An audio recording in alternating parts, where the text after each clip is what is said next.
വെറുതെ വലുതാണോ ചോദിച്ചാ? ചെറുതാണോ ഇഷ്ടം?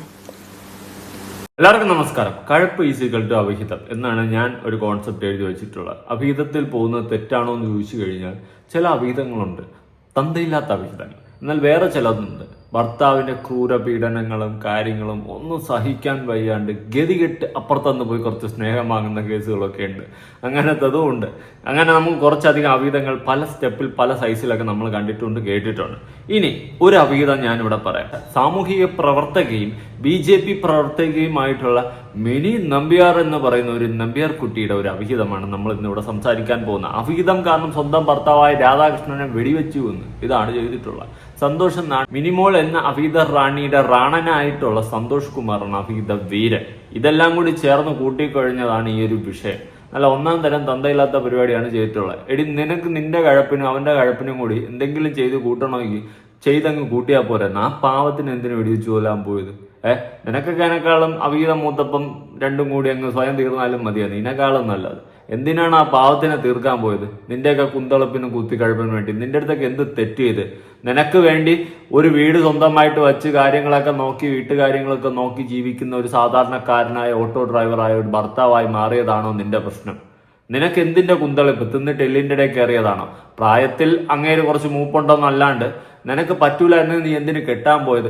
ഇവന്റെ കൂടെയൊക്കെ നിനക്കൊക്കെ പോകണമായിരുന്നു. നേരത്തും കാലത്തൊക്കെ പോയാൽ പോരായിരുന്ന? റീയൂണിയൻ വച്ച സമയത്ത് പോവാതെ പഠിച്ച സമയത്ത് പോയാൽ പോരായിരുന്ന? ഇപ്പൊ എന്തിനാണ് നീയൊക്കെ നിന്റെ റീയൂണിയൻ ഉണ്ടാക്കിക്കൊണ്ട് വീണ്ടും അവന്റെ അടുത്തൊക്കെ കുന്തളിപ്പും കഴപ്പും കാണിക്കാൻ പോയിട്ട് ആ പാവം ഭർത്താവിനെ തീർത്ത് കളഞ്ഞു? നിനക്കൊക്കെ ഒന്നിച്ച് ജീവിക്കണമെന്നെങ്കിൽ പണ്ടേ ജീവിച്ചൂടെ? ഇനി നിനക്ക് നിന്റെ റീയൂണിയൻ ആയപ്പോ നിന്റെ കാമുകനുമായിട്ട് അങ്ങ് കൂടി മുട്ടണമെന്നായിരുന്നെങ്കിൽ ഈ ഭർത്താവിന് നിയമപരമായി ഡിവോഴ്സ് ചെയ്താൽ പോരായിരുന്ന? എന്തിനാടി ഇങ്ങനത്തെ കുന്തളിപ്പും കാര്യങ്ങളൊക്കെ കാണിച്ച് ഒരു പാവം മനുഷ്യനെ തീർത്തത്? ഇതിലും ഭേദം നീയൊക്കെ പോയി തീരുന്നതായിരുന്നു. എന്തായാലും നമുക്ക് ന്യൂസ് ഒന്ന് കേട്ടു നോക്കാം. നമസ്കാരം. കണ്ണൂരിലെ BJP പ്രവർത്തകനായ KK രാധാകൃഷ്ണൻ എന്ന നല്ല മനുഷ്യൻ ഇക്കഴിഞ്ഞ മാർച്ച് മാസം 20-ാം തീയതി വെടിയേറ്റ് മരിക്കുന്നു. രാധാകൃഷ്ണന്റെ മരണം BJP പ്രവർത്തകരെ ദുഃഖത്തിലാഴ്ത്തി. വത്സൻ തില്ലങ്കേരി അടക്കമുള്ള കണ്ണൂരിലെ പ്രമുഖ നേതാക്കളാണ് രാധാകൃഷ്ണന് അന്ത്യാഞ്ജലി അർപ്പിക്കാൻ അവിടെ എത്തിയത്. വെടിവെച്ചത് രാധാകൃഷ്ണന്റെ പരിചയക്കാരനായ സന്തോഷാണ്. സന്തോഷും രാധാകൃഷ്ണനും 10-15 കിലോമീറ്റർ അകലെ താമസിക്കുന്നവരാണെങ്കിലും അവർ തമ്മിൽ പരിചയമുണ്ടായിരുന്നു. രാധാകൃഷ്ണന്റെ വീട് പണിയുടെ കാര്യമൊക്കെ നോക്കാൻ സന്തോഷം എത്തിയിരുന്നു. അങ്ങനെ രാധാകൃഷ്ണന്റെ ഭാര്യ മിനി നമ്പ്യാരും സന്തോഷം തമ്മിൽ അടുപ്പത്തിലാകുന്നു. അടുപ്പം അതിരുവിടുന്നു. അവർ തമ്മിലുള്ള സൗഹൃദത്തെക്കുറിച്ച് രാധാകൃഷ്ണന് സംശയമുണ്ടാകുന്നു. സന്തോഷ് രാധാകൃഷ്ണനെ വെടിവെച്ചു കൊല്ലുന്നു. അടുപ്പമെന്ന് വെച്ച് കഴിഞ്ഞാൽ പിന്നെ കഴപ്പിലോട്ടാണ് പോകുന്നത്. പഴയ സുഹൃത്തുക്കളാ ആര്? സന്തോഷും മിനി നമ്പ്യാരും. പിന്നെ രാധാകൃഷ്ണൻ ചേട്ടൻ ഇടയിലൊരു ഡമ്മിയായി മാറിയെന്ന് മനസ്സിലാക്കാൻ സാധിക്കുന്നുള്ളൂ. വീട് പണിയുമായി ബന്ധപ്പെട്ടിട്ട് അവിടെ വലിഞ്ഞേറി വന്നതാണെന്നാണ് തോന്നുന്നത്. അതിനുശേഷം ആ പഴയ സുഹൃത്തിനെ വളച്ചോണ്ട് പോവുകയാണ് സന്തോഷ് അണ്ണൻ ചെയ്തിട്ടുള്ളത്. എൻ്റെ പൊന്നെണ്ണ, നിന്നെയൊക്കെയാണ് ആദ്യം പിടിവെച്ച് കൊല്ലേണ്ടത്. ഇവനെ ഇനി കുറേ ദിവസം അവിടെ അകത്തുകൊണ്ടിടും. ഇവനെ ശരി തന്നെ അവളെയും ശരി തന്നെ കൊണ്ടിട്ട് തീറ്റിപ്പോറ്റി ഉരുട്ടി ഇറക്കും പുറത്ത്. അല്ലാണ്ട് എന്ത് സംഭവിക്കാൻ പോകുന്നു? സന്തോഷ് അണ്ണനെയും രാധാകൃഷ്ണ അണ്ണനെയും കൂടി കമ്പയർ ചെയ്യുമ്പോൾ അങ്ങേർക്ക് കുറച്ച് ഏജ് കൂടുതലാണ്. അപ്പം നമ്മുടെ മിനി ചേച്ചി നോക്കിയപ്പോൾ നല്ല ഇളം പ്രായമാവും. പണ്ടത്തെ പോലെ തന്നെ നല്ല ഉശിരനായിട്ട് ഇരിപ്പുമുണ്ട്. നോക്കിയപ്പോൾ എല്ലാം കൊണ്ട് സുഖം. സ്വാഭാവികമായും നമ്മൾ ഞെട്ടിപ്പോകും. സാധാരണഗതിക്ക് ഭർത്താവാണ് ഭാര്യയുടെ കാമുകനെ വെടിവെച്ചു കൊല്ലുന്നത്. ഇവിടെ ഭാര്യയുടെ കാമുകൻ ഭർത്താവിനെ വെടിവെച്ചു കൊന്നു. അത് വളരെ വിചിത്രമായ ഒരു സംഗതിയായി അവശേഷിച്ചു. ഭർത്താവിന് സംശയം തോന്നുമ്പോൾ ഭാര്യയുടെ കാമുകനെ വെടിവെച്ചു കൊന്നു എന്ന് പറയുന്ന യുക്തി ഭാര്യയുടെ കാമുകൻ ഭർത്താവിനെ വെടിവെച്ചു കൊന്നു എന്ന് പറയുമ്പോൾ ഉണ്ടാവുകയില്ല എന്നതാണ് വാസ്തവം. എന്നാൽ ഈ കൊലപാതകം രാധാകൃഷ്ണന്റെ ഭാര്യ മിനി നമ്പ്യാരും അയാളുടെ കാമുകനായ സന്തോഷും ഒരുമിച്ച് ആസൂത്രണം ചെയ്തതാണ് എന്ന വാർത്ത ഇപ്പോൾ പുറത്തു വരുന്നു. സന്തോഷ് നേരത്തെ തന്നെ അറസ്റ്റിലാണ്, റിമാൻഡിലാണ്. ഇപ്പോൾ കൊല്ലപ്പെട്ട രാധാകൃഷ്ണന്റെ ഭാര്യ മിനി നമ്പ്യാരും അറസ്റ്റിലായിരിക്കുന്നു. രണ്ടിനെയും കൂടെ അറസ്റ്റ് ചെയ്താൽ പോലെ അതുപോലെ വെടിവെച്ചങ്ങ് കൊല്ലണം. ഇപ്പൊ പ്രശ്നം അങ്ങ് തീരും. അല്ലാണ്ട് ഇതിനെയൊക്കെ അറസ്റ്റ് ചെയ്ത് അതിൻ്റെ അകത്ത് കൊണ്ടിട്ട് തീറ്റിപ്പൊട്ടിട്ട് എന്തിയെ ഒരു പാവം മനുഷ്യനെ തീർത്തില്ലേടി നീ അവനും കൂടി ചേർന്നിട്ട്? നിനക്കൊക്കെ ഉളുപ്പുണ്ടോ? നീ അവിടത്തെ മറ്റേ സാമൂഹിക പ്രവർത്തകയാണ്, തേങ്ങയാണ്, കീരവത്താണെന്ന് പറയുന്നുണ്ട്. എന്ത് കീരവത്താ നീ എടുത്തത്? ഇതാണോ നിന്റെ സാമൂഹിക പ്രവർത്തനം? അയ്യോ, നാട്ടിലെ നന്മമാരാ അവിഹിതം അടിയിൽ കൂടി. നിന്റെ ഭർത്താവ് നിന്റെ അടുത്ത് എന്തെങ്കിലും തെറ്റ് ചെയ്ത് നിന്നെ ക്രൂര പീഡനമൊക്കെ ചെയ്തിട്ടുണ്ടെങ്കിൽ നീ പറയുന്നതിൽ എന്തെങ്കിലും ഒരു ശതമാനം യോജിക്കാം. ഇത് 1% പോലും യോജിക്കാൻ പറ്റുന്നില്ല. ഞാൻ എപ്പോഴും പറയാറുണ്ട്, അവിഹിതം നിനക്കൊക്കെ എന്തെങ്കിലും കുന്തളിപ്പ കഴപ്പ കാണിക്കാനുണ്ടെങ്കിൽ ഉള്ള ആളിനെ ഡിവോഴ്സ് ചെയ്തിട്ട് നിയമപരമായി പിരിഞ്ഞതിന് ശേഷം എന്ത് കുന്തളിപ്പിനോ പോയി പെട്ടുകൊള്ളു. അതിൽ കുഴപ്പമില്ല. അല്ലാണ്ട് ഒരുത്തനെ വെച്ചുകൊണ്ട് അല്ലെങ്കിൽ ഒരുത്തിയെ വെച്ചുകൊണ്ട് മറ്റൊരുത്ത് റൂട്ട് പിടിക്കാൻ പോകുന്നത് തന്തയില്ലാത്ത പരിപാടിയാണ്. അത് കാണിക്കാതിരിക്കുക. അത് കാണിച്ചതും പോരാഞ്ഞിട്ട് ആ മനുഷ്യനെ വെടിവെച്ച് കൊല്ലുകയും ചെയ്തു. നീയൊക്കെ എന്ത് മത്തങ്ങ മോളുകളാ മോന്മാരൊക്കെ. ഇവിടെ എടുത്തു പറയേണ്ട ഒരു സംഗതി, രാധാകൃഷ്ണൻ BJPയുടെ പ്രവർത്തകനായ ഓട്ടോറിക്ഷ ഡ്രൈവറാണ്. അദ്ദേഹം നാടിന് വേണ്ടപ്പെട്ടയാളാണ്. എന്നാൽ രാധാകൃഷ്ണനേക്കാൾ ഉയർന്ന പദവി വഹിക്കുന്ന ആളാണ് രാധാകൃഷ്ണനെ വെടിവയ്ക്കാൻ തോക്കെടുക്കാൻ കൂട്ടുനിന്ന രാധാകൃഷ്ണന്റെ ഭാര്യ മിനി നമ്പ്യാർ. രണ്ടുപേരും പ്രവർത്തകരാണ്, BJP പ്രവർത്തകരാണ്. ഈ നമ്പ്യാരും രാധാകൃഷ്ണനും BJP പ്രവർത്തകരാണ്. എന്നാൽ BJP പ്രവർത്തകയായാലും മിനി നമ്പ്യാരാണ് കുറച്ച് മേൽത്തട്ടിൽ നിൽക്കുന്നത്. അതുകൊണ്ടായിരിക്കും പെട്ടെന്ന് ഇതിനെ തീർത്ത് തോക്കൊക്കെ കിട്ടിയല്ലോ, സംഘടിപ്പിച്ച് കാണും. നല്ല ടീമാണ്. എന്നെയൊക്കെ ഞാൻ ഒന്നും പറയണില്ല, പറഞ്ഞാൽ കൂടി പോടെ, സത്യമുള്ള കാര്യം പറയാം. അവർ BJPയുടെ ജില്ലാ കമ്മിറ്റി അംഗമാണ്. മാത്രമല്ല കഴിഞ്ഞ തദ്ദേശ സ്വയംഭരണ തെരഞ്ഞെടുപ്പിൽ ജില്ലാ പഞ്ചായത്തിലേക്ക് BJP സ്ഥാനാർത്ഥിയായി മത്സരിച്ച് തോൽക്കുകയും ചെയ്ത ആളാണ് ഇപ്പോൾ പ്രതിയായി ജയിലിലായിരിക്കുന്ന മിനി നമ്പ്യാർ. എങ്ങനെ നോക്കാതിരിക്കും? നിന്നെയൊക്കെ ജയിപ്പിച്ചാൽ പിന്നെ നാട്ടുകാരെ മടൽ വെട്ടി അടിക്കണമെന്നേ ഞാൻ പറയത്തുള്ളൂ. നിന്നെയൊക്കെ പോലെ ഉള്ളതിന് ആര് ജയിപ്പിക്കാനും പോകുന്നില്ല, അത് വേറൊരു സത്യം. നിന്റെയൊക്കെ ഈ തൊലി എളുപ്പം കൊണ്ട് ഓരോരുത്തന്മാരെ വളച്ച് ഇതുപോലെയൊക്കെ വല്ല ചെയ്യാനേ പറ്റത്തുള്ളൂ, അല്ലാണ്ട് ജയിക്കാനൊന്നും പറ്റത്തില്ല ഇലക്ഷനൊന്നും. ആ തൊലി എളുപ്പം ഒതുക്കി വെച്ചിരുന്നാൽ മതി. സന്തോഷം മിനിയും ഒരുമിച്ച് പഠിച്ചതാണ്. ഇരുവർക്കും 42 വയസ്സ് മാത്രമാണ് പ്രായം. മിനിയുടെ ഭർത്താവ് രാധാകൃഷ്ണൻ മിനിയേക്കാൾ 13 വയസ്സ് കൂടുതലായിരുന്നു, 55 വയസ്സ്. 55-കാരനായ രാധാകൃഷ്ണൻ ഓട്ടോയൊക്കെ ഓടിച്ച് നാട്ടുകാരുടെ കാര്യവും കുടുംബവും നോക്കി ജീവിക്കുന്നതിനിടയിലാണ് മിനിയും സന്തോഷും തമ്മിൽ പൂർവ്വ വിദ്യാർത്ഥി സംഗമത്തിൽ വെച്ച് കൂട്ടിമുട്ടുന്നത്. പൂർവ്വ വിദ്യാർത്ഥി സംഗമത്തിൽ കൂട്ടിമുട്ടിയതാണ് ഈ മുട്ടൽ. രണ്ടുപേരും സമപ്രായം, ഇളം പ്രായമൊന്നുമില്ല, 40-40+, ഇളം പ്രായമൊന്നുമില്ല, എങ്കിലും സമപ്രായമാണ്. നമ്മുടെ രാധാകൃഷ്ണ അണ്ണന് 10-13 വയസ്സ് ഇവരെക്കാളും കൂടുതൽ. എങ്ങനെ നോക്കിയാലും സന്തോഷ് അണ്ണൻ തന്നെയാണ് ജില്ലനെ നിൽക്കുന്നത്. പിന്നെ എന്തായാലും എനിക്ക് സന്തോഷ് അണ്ണൻ മതി. ഇളം പ്രായം, സെയിം പ്രായം. അതുകൊണ്ട് എങ്ങനെ നോക്കിയാലും രാധാകൃഷ്ണ അണ്ണൻ വേണ്ട. അണ്ണനെ കൊണ്ട് പഴയതുപോലെ ഒന്നും പറ്റുന്നില്ല. അതുകൊണ്ട് ഇനി നമ്മുടെ അണ്ണൻ മതി. നോക്കുമ്പോൾ നല്ല ആരോഗ്യവാനും എല്ലാം കണക്കിലെടുത്തപ്പോൾ കൊള്ളാം, എന്തായാലും കൊള്ളാം. ഇനി ജയിലിലിരുന്ന് രണ്ട് അടുത്ത് ഹോൾ ഇട്ടിരി, എനിക്കെല്ലാം ഒന്നും പറയാനില്ല. പഴയ അവരുടെ ഓർമ്മകൾ വീണ്ടും അയവിറക്കി വന്നു. ഓർമ്മകൾ ഓടിക്കളിക്കുവാൻ ഈ മുറ്റത്ത്. ഇനി കളിക്കല്ല, ജയിലിലിരുന്ന് കളിക്കാൻ രണ്ടുപേർക്കും കൂടി സൂപ്പറായിട്ട് കളിക്കും. രാധാകൃഷ്ണൻ എന്ന വൃദ്ധനേക്കാൾ പ്രിയം മിനിക്ക് തോന്നിയത് സന്തോഷ് എന്ന താരതമ്യേന ചെറുപ്പക്കാരനോടാണ്. അങ്ങനെ അവർ തമ്മിൽ അടുപ്പത്തിലാവുകയും സന്തോഷ് മിനിയുടെ വീട്ടിലെ കാര്യസ്ഥനായി രംഗപ്രവേശം ചെയ്യുകയും ചെയ്യുന്നു. ഇരുവരും തമ്മിലുള്ള അടുപ്പം ആർക്കും സംശയം തോന്നുന്ന തരത്തിലേക്ക് വളരുന്നു. രാധാകൃഷ്ണന്റെയും മിനിയുടെയും മക്കൾക്ക് പോലും സന്തോഷിന്റെ കടന്നുവരവ് ഇഷ്ടപ്പെട്ടില്ല. രാധാകൃഷ്ണന്റെ വീട് പണിയുടെ കാര്യം പോലും നോക്കാൻ സന്തോഷ് എത്തിയതോടെ രാധാകൃഷ്ണൻ ഇടയ്ക്ക് ഉടക്കുന്നു. അതിനിടയിൽ പൂർവ്വ വിദ്യാർത്ഥികൾ ഒരുമിച്ച് വിനോദയാത്രയ്ക്ക് പോയപ്പോൾ ഇരുവരും കൈകോർത്ത് നിൽക്കുന്ന ചിത്രമെടുക്കുകയും അത് സോഷ്യൽ മീഡിയയിൽ പോസ്റ്റ് ചെയ്യുകയും ചെയ്ത് രാധാകൃഷ്ണനെ സന്തോഷ് പ്രകോപിപ്പിക്കുന്നു.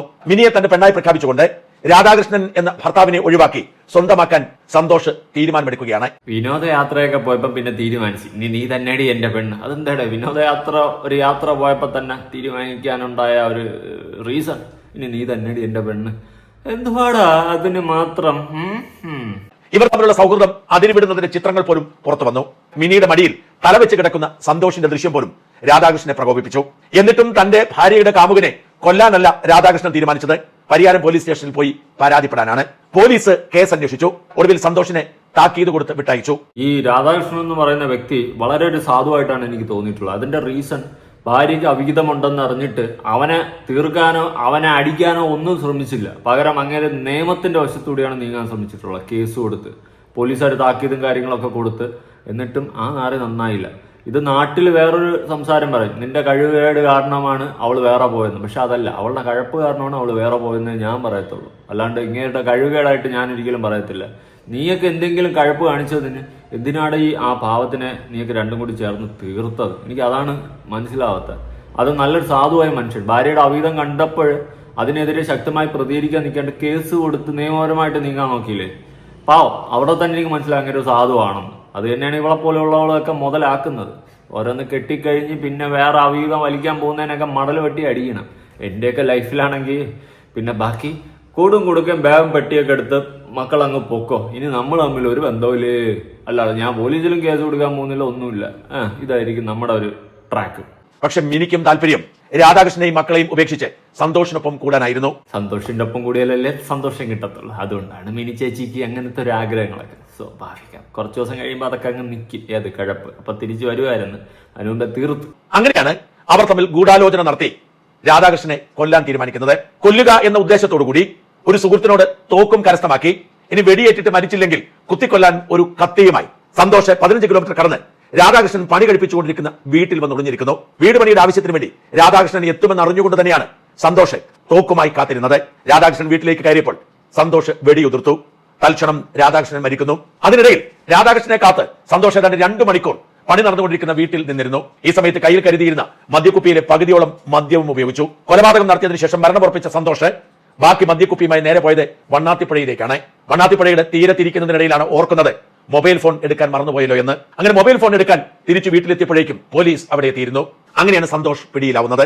ഞാൻ ആലോചിക്കുന്നതല്ലേ, ഈ രാധാകൃഷ്ണൻ എന്ന് പറയുന്ന വ്യക്തി ഒരു വീടൊക്കെ പണിയുന്നുണ്ട്. ഇവളെ ഉൾപ്പെടെ എടുത്ത് അതിൻ്റെ അകത്ത് ഇടാനല്ലേ ആ വീടൊക്കെ ഉണ്ടാക്കുന്നത്, ഇവളെയും ആ മക്കളെയൊക്കെ വെച്ചിട്ട്. എന്നാൽ അവൾക്ക് ആ മക്കളും വേണ്ട, അങ്ങേരും വേണ്ട. ഇന്നലെ കണ്ട മറ്റവന്റെ സന്തോഷത്തിന്റെ ആണി മതി, ആ ഒരു സെറ്റപ്പിലാണ് അവള്. നിങ്ങളൊന്ന് ആലോചിച്ച് നോക്ക്, ഇവളൊക്കെ എന്തുമാത്രം കഴിപ്പണം കെട്ട പരിപാടിയാണ്, എന്തുമാത്രം കഴിപ്പണം കെട്ട സ്വഭാവമാണ് കാണിക്കുന്നത്. ഒന്ന് ആലോചിച്ച് നോക്ക്, എത്ര നീചമാണ് ഇവളുടെയൊക്കെ മനസ്സ്.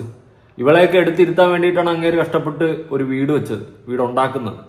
അവിടെ ഇട്ട് തന്നെ തീർത്ത് ഇവളോളം മറ്റവനും കൂടി ചേർന്നിട്ട് കഴിപ്പണം കെട്ട ആലാപിലാദികൾ. കൊല നടത്തിയതിനു ശേഷം സന്തോഷ് ഈ തോക്ക് കൊണ്ട് ഒളിപ്പിച്ചത് മിനിയും മാതാവും താമസിക്കുന്ന വീടിന്റെ പമ്പ് ഹൗസിന്റെ സമീപത്താണ്. തലേ ദിവസം തന്നെ തന്റെ ഭർതൃഗൃഹത്തിൽ നിന്ന് മാറി അമ്മ താമസിക്കുന്ന വീട്ടിലേക്ക് പോയിരുന്നു മിനി. കൊലപാതകം നടത്തുമെന്ന് മിനിക്കും അറിയായിരുന്നു എന്നതിന്റെ ഒന്നാമത്തെ സൂചനയാണ്.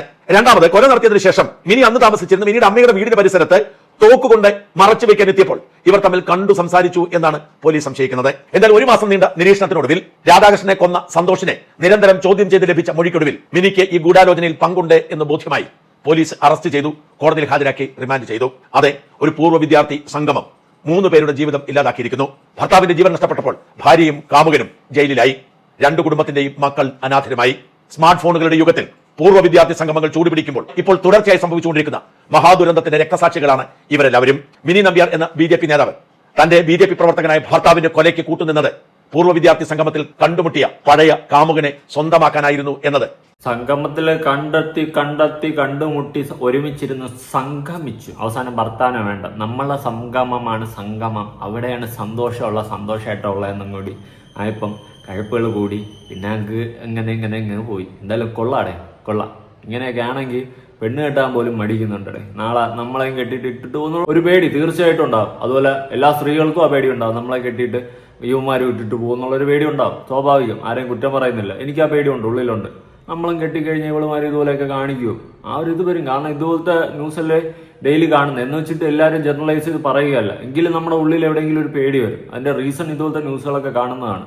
ഇങ്ങനെയൊക്കെ പോയാലും നമ്മൾ ഇട്ടിട്ട് പോടെ, കൊന്നിട്ടൊന്നും പോകരുത്. എനിക്കിതേ പറയാനുള്ളൂ. എനിക്ക് ചാവാൻ വയ്യ. കുറച്ചു കാലം ഈ ഭൂമിയിൽ ജീവിക്കണം, ഒറ്റ ജീവിതമേ ഉള്ളൂ. അത് ജീവിച്ച് തന്നെ തീർക്കണം. അല്ലാതെ വെള്ളവന്റെ വെടികൊണ്ട് ചാവാനൊന്നും വയ്യ. വല്ലതൊന്നെയും പറഞ്ഞ് തീർത്തിട്ട് തൊലഞ്ഞു പോയാൽ എനിക്ക് ഒരു കുഴപ്പമില്ല. അതുപോലെ ആയിരിക്കണം കേട്ടോ എല്ലാവരും, അത് സ്ത്രീകളായാലും പുരുഷന്മാരായാലും. നിങ്ങൾക്ക് അവിഹിതമുണ്ടെങ്കിൽ അല്ലെങ്കിൽ അവിഹിതത്തിലോട്ട് പോകണമെങ്കിൽ ഉണ്ടായിരുന്ന പാർട്ട്ണറോട് പറഞ്ഞിട്ട് ആ ബന്ധം വേർപെടുത്തി പോവുക.